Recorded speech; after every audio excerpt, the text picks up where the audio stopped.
Hi guys. तो मैंने आप लोगों को बताया था कि जब भी मैं जो कहवा पीती हूँ नज़ला ज़ुकाम में, तो वो मैं जब भी बनाऊँगी तो मैं आप लोगों को दिखाऊँगी। तो यहाँ पे मैंने जो है वो पतीली ले ली है। तो यहाँ पे मैंने बड़े बड़े 3 मग जितना पानी ले लिया, अंदाज़न से लिया है, आप नाप के भी ले सकते हैं लेकिन मैंने अंदाज़न लिया है, ठीक है। तो ये मैं इतना बनाऊँगी कि हम दोनों हस्बैंड को 2-2 दफ़ा हो जाएगा, या फिर जो है वो हम अगर एक दफ़ा पियेंगे तो हम दूसरे दिन भी पी सकेंगे। हम हाफ़ कप पीते हैं। तो मैंने इतना पानी ले लिया है और अब मैं बताती हूँ कि आपको क्या क्या लेना है। ओके जी। तो यहाँ पे मैंने जो है वो 8 से 10 दाने जो हैं वो काली मिर्च के ले लिए हैं। 4 से 5 मैंने लौंग ले ली हैं। एक इतना बड़ा दालचीनी का पीस ले लिया है। और साथ ही मैंने जो है वो एक टी बैग ले लिया है। अगर आपके पास टी बैग यूज़ नहीं करते हैं और आपके पास खुली पत्ती है तो आप उसको आधा चम्मच पत्ती यूज़ कर सकते हैं। ज़्यादा हमें नहीं चाहिए क्योंकि पत्ती ज़्यादा डालेंगे तो बहुत ज़्यादा ही कड़वा हो जाएगा कहवा। तो ये चारों चीज़ें हमने डाली हैं और उसको पकाना है। स्लो आंच पे छोड़ देना, पकता रहेगा पकता रहेगा। अगर आपको तेज़ पे पकाना है तो पका सकते हैं, लेकिन अगर जितना स्लो आंच पे पकेगा तो इसको आधा घंटा भी पकेगा ना तो सब चीज़ों का अर्क निकलेगा, तो अच्छी बात है। तो ये सब चीज़ें डाल देते हैं एंड देन इसको पकाने रखते हैं। ये देखें, चूल्हा मैंने बिल्कुल स्लो रखा हुआ है और ये चीज़ें मैंने इसमें डाल दी। अब इसको पकने देते हैं। तो अब ये देखें, ये काफ़ी देर पक गया। तो अब इसको लास्ट में मैं थोड़ा सा तेज़ पे बॉईल कर रही हूँ 2-3 मिनट्स के लिए एंड देन फिर इसको मैं निकाल लूँगी।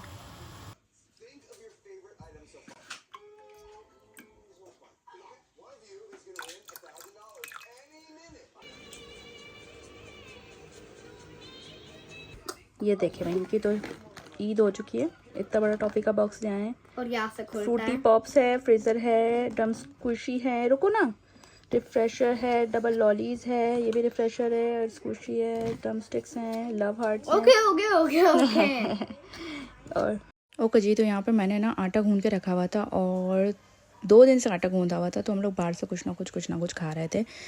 तो फिर वो आटा रखा हुआ था और आपको पता है कि 2 दिन के बाद आटे की कंसिस्टेंसी ऐसी हो जाती है कि वो ढीला सा होने लग जाता है और फिर उसकी रोटियां बहुत मुश्किल हो जाती है। मैंने कहा ये मुझे उस वक्त बहुत कोफ्त आती है, रोटियां संभल ही नहीं पाती। तो मैंने कहा कि यार ये ख़राब हो, इससे पहले मैं काफ़ी दिन से चाह रही थी कि मैं जो है ना ये ट्राई करूं कि अगर मैं इन रोटियों को सिर्फ नॉर्मली बेल के जो है फ्रीज़ कर दूं जैसे फ्रोज़न पराठे होते हैं तो क्या होगा। तो मैंने सोचा कि चलो मैं ट्राई करती हूँ। तो जितने फ्रोज़न पराठे होते हैं ना उसी साइज़ के मैंने जो है ना पराठे बना के, अभी जो आप पराठा देख रहे हैं जिसके ऊपर मैंने कबाब रखी है और मेयोनीज़, तो वो तो फ्रीज़र वाला नहीं है, वो मैंने बिल्कुल फ्रेश जब वो वाले पराठे बेल रही थी तो ये भी बेल के अपने खाने के लिए 2-3 पराठे बना लिए थे। उसके बाद 6 से 7 पराठों का आटा और बच गया था। तो उनको मैंने क्या किया कि उनको मैंने जो है वो बेल के जो है ना बेकिंग पेपर के ऊपर एक रख के जो है ना उसको मैंने फ्रीज़ करने के लिए तैयार कर दिया। तो मैं देखना ही चाह रही थी कि अगर जब मैं उनको फ्रीज़र करके जो है ना वो निकालती हूँ तो वो वैसे ही फ्रेश उसकी रोटी या पराठे बनते हैं कि नहीं। तो मैंने सोचा कि चलो भाई ट्राई करते हैं।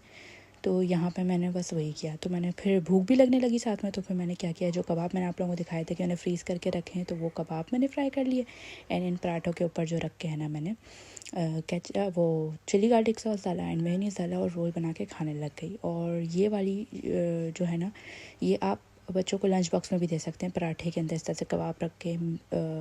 अगर आपके बच्चे सॉस खाते हैं तो, अलीशा सॉस नहीं खाती तो अलीशा को मैंने लंच बॉक्स में ऐसे ही बस पीसेस करके कबाब के और रख के दे दिए थे, तो वो उसने आराम से खा लिया था। तो अब यहाँ पे ये देखिए, मैंने जो है ना पराठे वो जो बनाए थे खाने के लिए वो खा लिए। उसके बाद यहाँ पे मैंने सारे पराठे बेलना शुरू कर दिए और एक के बाद एक पराठे के सबसे पहले मैंने एक बेकिंग पेपर रखा, उसके ऊपर एक पराठा रखा, फिर एक बेकिंग पेपर और फिर एक पराठा रखती जा रही थी। तो इस तरीके से मैंने बहुत बड़े बड़े नहीं, जो नॉर्मल साइज़ के फ्रोज़न पराठे भी मिलते हैं ना उसी साइज़ के। यह देख रहे हैं आटा ऐसा हो जाता है कि आपने हाथ पे लिया और वो लटकना शुरू हो जाता है आटा, इतना तो उसकी कंसिस्टेंसी चेंज हो जाती है।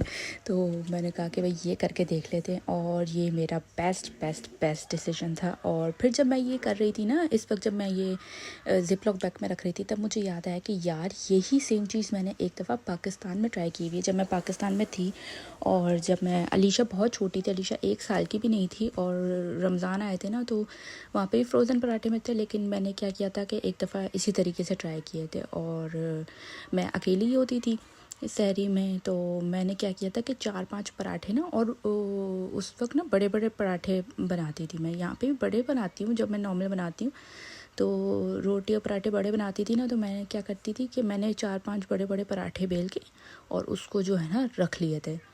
तो वो यकीन करें कि वो पूरा रमज़ान, मुझे 5 पराठे पूरे रमज़ान में चल गए थे, क्योंकि मैं कभी ब्रेड खाती थी, कभी पराठे खाती, कभी फ़ेनी खाती थी। तो वो पराठे मुझे चल गए थे और मुझे एकदम से याद आया कि यार ये मैंने ट्राई किए हुए हैं और बिल्कुल भी जो है ना लग ही नहीं रहा था कि जैसे फ्रोज़न वाले, लग रहा था जैसे फ्रेश आटे के बिल्कुल हैं। तो फिर मैंने कहा चलो यार अब बना लिए तो इसको भी ट्राई करेंगे। और यकीन करें कि ये पराठे मैंने बनाए हैं और सच बताऊं, मैं व्लॉग इतने टाइम से डाले नहीं ना, तो ये काफ़ी दिनों की वीडियो है और उस पर काफ़ी, जैसे कबाब के साथ हुआ, मैंने कबाब पे इतनी दिन के बाद वॉइस ओवर किया और कबाब बन के ख़त्म भी हो गए। तो ये जिस दिन कबाब बनाए थे उसी के दूसरे दिन की वीडियो है, तब मैंने ये पराठों का ट्राई किया था और ये पराठे 2 दिन में ख़त्म हो गए, 2 दिन में। इतने जो है ना, जब मैं बना रही थी तो टेस्टी लग रहे थे। तो मतलब अब जब आपको फ्रेश पराठे मिल रहे हैं तो आप क्यों फ्रोज़न वाले खाओगे। तो ये वाला बेस्ट डिसीजन था। तो अगर आप लोग भी कोई ट्राई करें तो मुझे ज़रूर बताना। वैसे तो काफ़ी लोगों ने किए ही होंगे, मुझे पता है। तो मैंने काफ़ी वीडियोस में भी देखा है कि लोग ट्राई करते हैं, तो अगर कोई ट्राई करे तो मुझे ज़रूर बताइएगा। और अब तो काफ़ी चीज़ें ऐसी मुझे मिल गई हैं जिनको मैं फ्रीज़ कर देती हूँ। चिकन को मसाला लगा के फ्रीज़ कर देती हूँ और इस तरह से पराठे बना के फ्रीज़ कर सकते हैं। पैनकेक्स फ्रीज़ कर देती हूँ और क्या कहते हैं, कबाब्स फ्रीज़ कर देती हूँ। तो काफ़ी चीज़ें जो है ना मुझे ईज़ी हो जाती हैं। तो यहाँ पे मैं ये सब कर रही थी और उसके बाद फिर जो है वो देखते हैं आगे जाके कौन सी चीज़ हम फ्रीज़ करने की ट्राई करेंगे। लेकिन अभी तक जितनी चीज़ें मैंने की है मुझे बहुत बेस्ट लगा है, बहुत अच्छा लगा है। अब तो मैं बच्चों के लिए क्या, मैंने दिखाया भी है पहले कि मैं बच्चों को जो है ना हमारे मसाले वाली टिक्का वाली चिकन बहुत अच्छी लगती है, तो मैं वो भी मसाला लगा के जो है ना बोनलेस चिकन पर रख देती हूँ, ताकि बच्चे आराम से, जब बच्चों को कभी एक थैली निकाली तो वो लंच में बना दिया बच्चों के टिफ़िन बॉक्स के लिए, या अगर बच्चे घर में हैं तो घर के लिए बना दी, तो बड़ा इजी हो जाता है। फिर ये सारे काम करने के बाद बर्तन भी जमा हो गए थे, तो मैंने कहा चलो भाई बर्तन भी धो लेते फटाफट। और बर्तन आपको पता है मुझे बहुत कोफ्त वाला काम लगता है, लेकिन क्या करें, करना पड़ता है। तो और ये भी है, कोफ्त वाला काम लगता तो है, लेकिन अगर मैं करने पे आऊँ तो सब कर लेती हूँ।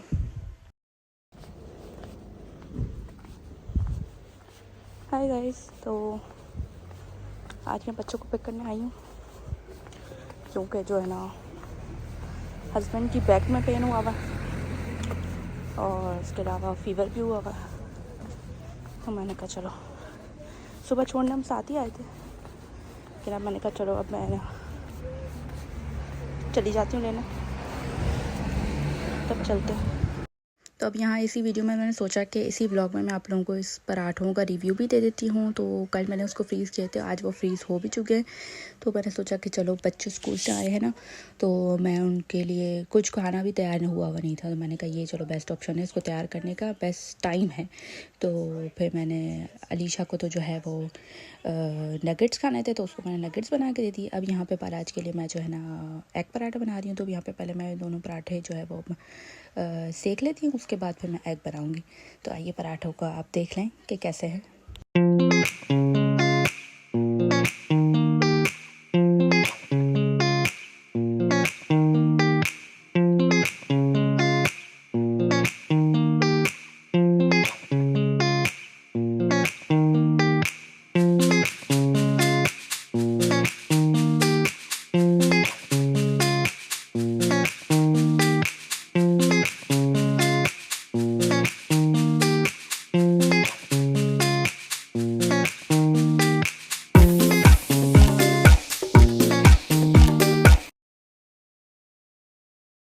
हाय गाइस, तो मैंने कल बताया था कि मैं इसका रिव्यू इसी वीडियो में दे दूँगी। तो ये मैंने जो पराठे बना के रखे थे तो देख सकते हैं, छोटे छोटे बनाए थे और ये बिल्कुल वैसे ही तैयार हो गए जैसे हम सॉफ्ट से घर में बनाते हैं। तो ये बहुत अच्छा लगा है मुझे आइडिया।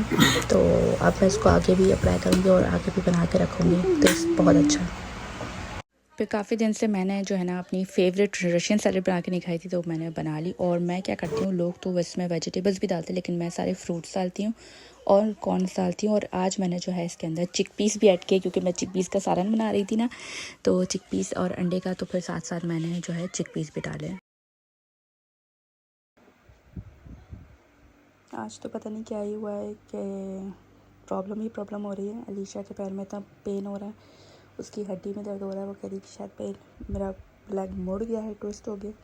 बेचारी नमाज़ पढ़ रही थी, नमाज़ पढ़ के उठ भी नहीं पाई। मैंने उसको उठा के वहाँ बेड पे डाला है एंड अभी उठाती हूँ और उस रूम में जाके उसको चेक करते हैं। ये देखें भाई, बेचारी मेरी बच्ची का मुँह ही उतर गया है। पैर में ज़्यादा दर्द हो रहा है। ओह, सही हो जाएगा अभी मैंने स्प्रे लगा दिया, अभी दवाई पिलाऊंगी ना, सही हो जाएगा, ठीक है। और ये लड़का सो गया था और अब उठा है, अब सोने वाला लग नहीं रहा है ना, है ना, है ना, है ना, है ना, है ना, है ना, है ना। चलो मैं दवाई पिलाती हूँ, ठीक है। पहाड़ों की तरफ बिल्कुल फॉगी हो रहा है, कुछ दिख ही नहीं था और हल्की हल्की रेन भी होना स्टार्ट हो गई है। देखें, हल्की हल्की रेन होना शुरू हो गई है। तो वो हट बना हुआ ना, वहीं जाके बैठ गई। आज तक कभी नहीं बैठी वहाँ पे, लेकिन अभी थोड़ी थोड़ी रेन हो रही है हल्की हल्की सी, तो चलो वहाँ बैठ जाते हैं। और बस कुछ ही मिनट हैं बच्चों के फ्री होने में। देखिए काफ़ी सही बनाया हुआ है, अच्छा कि बच्चे भी जो है ना, समटाइम्स बारिश होती है और खेलते हैं ना, तो यहाँ खेल सकते हैं। ये देखिए ज़रा बैठने की पूरी जगह है, बट सीटें गंदी हो रही हैं, कोई बात नहीं। तो अब बच्चे स्कूल से आ गए थे और इनके यूनिफॉर्म हैंग कर रही हूँ। वैसे तो आपको मैंने बताया था बच्चों की रूटीन में कि पालिशा अपना यूनिफॉर्म वगैरह खुद हैंग करती है, लेकिन अभी आपने लास्ट क्लिप में देखा कि रात के में उसके पैर में बहुत ज़्यादा पेन था। खैर स्कूल तो वो चली गई थी, लेकिन स्कूल से आने के बाद भी उसके पैरों में बहुत दर्द था ना, तो खैर मैंने कहा कि चलो आज मैं आपके लिए कर देती हूँ। तो बस उसके और बालाज के यूनिफॉर्म को हैंग किया। उसके बाद फिर इनके बैग्स पड़े होते हैं, इनके जैकेट्स पड़े होते हैं, तो सब चीज़ों को जगह पे रखना है। और मैंने भी अपना बैग ला के यहीं पे रख दिया था। इनको लेने भी मैं गई थी, आपने देखा, तो अपना बैग भी ला के मैंने यहीं पे रख दिया, वरना आते ही मैं हैंग कर देती हूँ। खैर फिर ये चीज़ें आहिस्ते आहिस्ते सब समेटी, सोफे पे सब चीज़ें फैली हुई होती हैं, ज़मीन पे फैली हुई होती हैं, तो वो सब समेटना होता है। और बस आते ही ऐसा काम में मैं लगती हूँ ना, बच्चों को लेके आते ही, तो भाई उसके बाद तो फिर रात तक जो है ना बैठने का टाइम ही नहीं मिलता। बैठ भी जाओ तो 5-10 मिनट बंदा बैठ जाता है, उसके बाद तो बंदा यूं एक पैर पे जो है ना लगा होता है। और ये यहाँ पे हमने जो है ना बोर्ड लगा के रखा हुआ है, और इस पे हम जो भी चीज़ मुझे याद आती कि ख़त्म हो गई है वो मैं लिख देती हूँ। और ये बोर्ड बड़ा अजीब सा है, पहले इसका जो मार्कर था ना वो इतना इजीली मिट जाता था। अब मैं दूसरा बोर्ड मार्कर लेके आई हूँ, तो वो अगर एक दिन लिखा हुआ है तो वो फ़ौरन मिट जाएगा। अगर वो 2-3 दिन तक कोई चीज़ उस पर लिखी है, वो इतना मुश्किल से फिर वो मिटता है, तो उसको वाइप से मुश्किल से साफ़ करना पड़ता है। खैर वो हो गया। उसके बाद फिर ट्यूसडे का दिन था, और ट्यूसडे के दिन मैं अपने कैबिनेट्स या ड्रॉर्स वगैरह साफ़ करती हूँ। तो ये वाला ड्रॉर इतना गंदा हो रहा था। ये ड्रॉर हमारे किचन का एक ऐसा हिस्सा है कि हर चीज़ इसके अंदर आपको मिलेगी। देखिए वॉच मिलेगी, पेंसिल, इरेज़र, गेम्स, लाइटर और वाइप्स, टिशू, बच्चों की स्क्रंचीज़ वगैरह हर चीज़ आपको इस ड्रॉर में मिल सकती है अब मेरी। तो मैंने सोचा कि यार ये हर चीज़ हो जाती है, यही बेचारा रह जाता है, तो इसको मैं साफ़ करती हूँ। और इतना कचरा निकला ना, साफ़ करने पे अलीशा ने इयररिंग्स बनाए थे वो निकले, मतलब कुछ ना कुछ चीज़ें निकलती रहती हैं, कैंडल्स होती हैं, बहुत सारी चीज़ें होती हैं। तो खैर अब मैं इसको पूरे को साफ़ करती हूँ और फिर जो है इसको अच्छे से, ये वाला ब्रश मैंने आपको बताया था सिलिकॉन स्ट्रोक वाला, ये बहुत अच्छा है, अगर आप लोगों को मिले तो ज़रूर लीजिएगा, बहुत काम आता है। खैर वो हो गया। उसके बाद भी थोड़े थोड़े पार्टिकल्स रह गए थे, तो मैंने सोचा कि ड्रॉर को निकाल के ही साफ़ कर लेते। फिर मैंने ड्रॉर निकाला, उसको अच्छे से साफ़ किया, फिर उसको वापस लगाया, फिर उसके ऊपर मैंने वाइप से उसको साफ़ किया, क्योंकि कुछ कुछ चिकने से भी निशान पड़े हुए थे। और ये भी कुछ ब्लैक पेंसिल, इरेज, मार्कर वगैरह हर चीज़ रखते हैं ना, तो उसके भी कुछ निशान हो गए थे। तो वो जितने साफ़ हो सकते थे वाइप से मैंने उतना साफ़ करने की कोशिश की। ज़्यादा तो नहीं हुए, बट थोड़े थोड़े हुए, जितने हो सकते थे मैंने कर लिया। उसके बाद मैंने काफ़ी चीज़ें तो निकाल दी जो बच्चों के गेम्स वगैरह इसके अंदर थे, बस वाइप्स एंड कुछ चीज़ें जो वापस रखनी थी वो रख दी। अब रात का टाइम हो गया और ये लड़की रीडिंग करने बैठ गई है, और बालाज जो है वो आके थक गया था बहुत ज़्यादा, तो शाम से ही सो रहा है। हाय गाइस, तो अभी बज रहे रात के 10:30। अलीशा का सोने का टाइम हो गया था, तो 10 बजे मुझे कहती है कि मुझे ना भूख लग रही है थोड़ी सी, तो मैंने कहा कुछ क्या बना दूँ, पराठा बना दूँ। तो कहने लगी कि नहीं नगेट्स खाने हैं। मैंने कहा ठीक है बना देती हूँ। मैंने उठ के बनाया, जब मैं फ्राई कर लिया और उसको बुलाने गई हूँ तो सो चुकी है। 2-3 दफ़ा आवाज़ के उठाया लेकिन नहीं उठी। खैर क्योंकि आज खाना उसने सही से खाया नहीं था, स्कूल से आने के बाद तो खा लिया था और उसके बाद शाम में खाया था, लेकिन फिर सोने से पहले कुछ खाया नहीं, तो भूख लग रही थी ज़्यादा, लेकिन अब सो गई है, तो अब हम खा लेते हैं इसको। घर आते ही घर की हालत ऐसी हो जाती है, बच्चों की यूनिफॉर्म वगैरह सब, जैकेट, और ये अभी इतनी बारिश में हम लोग जो है ना बालाज की हुडी और स्कूल का वो ब्लू वाला बैग लेने गए हैं। इतनी कोई तेज़ बारिश थी ना कि बस क्या बताऊँ। और ये लड़की आ चुकी है और आती इसको बेचारी को जो है ना उल्टी जैसा होने लगा है। इसको मोशन सिकनेस रहती है, ज़्यादातर गाड़ी में रहती है तो उसके साथ ये हो जाता है। और आते आते ही जब बहुत देर के लिए गाड़ी में रहता है उल्टी जैसे हो जाती है। और ये वाला बैग लेना था, खैर ले लिया है। और ये सारी चीज़ें भी साथ में लेके आए, इन सबको जगह पे रखते हैं। तो हस्बैंड को खाना नहीं खाना था तो वो क्रॉसॉन लेके आए थे तो उनको क्रॉसॉन दे दिया और साथ में लस्सी बना के दे दी। और यहाँ पे अलीशा को आपको पता है कितना आलू का सालन पसंद है, तो मैंने ये बनाई ना आलू की तरकारी। तो फिर अलीशा को मैंने उसमें ब्रेड में सैंडविच बना के दे दिया और मैंने भी ब्रेड से खा लिया, बट सैंडविच बना के नहीं खाया। ये लड़का देखें नया डांस करना सीखा है। एक फ़िल्म है वो देखता है ये नेटफ्लिक्स पे, तो उसी फिल्म का जो है वो थ्रिलर सॉन्ग जो है ना अभी 2024 में रिलीज़ हुआ है। तो वो अभी हैलोवीन है ना, तो इस वजह से रिलीज़ हुआ है। तो बस ये लड़का जो जब से इसको वो गाना दिखा है ना, तो उस पर जैसे ही वो गाना शुरू होता है खूब डांस करता है भाई। तो ये हो गया है। और उसके बाद फिर आज मैंने काफ़ी दिन के बाद जो है वो कढ़ी बनाई। मेरा इतना दिल कर रहा था ना कढ़ी खाने को कि बस मैं क्या बताऊँ। और दिन ब दिन जो है ना मेरी कढ़ी जो है वो बेटर होती जा रही है। पहले मेरी कढ़ी इतनी अच्छी नहीं बनती थी, फिर बेहतर हुई और इस दफ़ा तो बहुत टेस्टी बनी थी। और इस दफ़ा का तड़का भी मैंने थोड़ा जो है वो अलग सा लगाया था। और मैं एक व्लॉगर हैं उनका जो है ना मैं देखती हूँ ब्लॉग्स, तो उनका तड़का था पूरा सेम वैसा तड़का नहीं था, लेकिन कुछ जो है वो उनके जैसा ही तड़का था। कुछ चीज़ें इसमें मिसिंग थी, लेकिन जो भी मुझे समझ आया। लेकिन उनका जो वो रहता है ना कि वो पूरा तड़का तैयार कर लेती हैं, उसके बाद जब वो डालने वाली होती है ना तब वो क्या करती हैं कि एंड में जो है ना वो पेपरिका पाउडर ऐड कर देती है ना, या कश्मीरी लाल मिर्च। तो मेरे पास भी पेपरिका पाउडर था तो फिर मैंने भी जो है वो ऐड कर लिया इसके अंदर और बहुत अच्छा टेस्ट आया। तो ये लड़का यहाँ पर सो रहा है और सोने का टाइम हो गया और ये मैं चाय पी रही थी तो इस लड़की को चाय बिस्किट खाना था। साथ ही साथ हमने खाना भी खाया था। और उसके बाद व्लॉग ख़त्म कर रही हूँ। लाइक शेयर सब्सक्राइब सब कुछ कर दीजिएगा और प्लीज़ सब्सक्राइब कर दीजिएगा चैनल को। बाय बाय, टेक केयर, अल्लाह हाफिज़।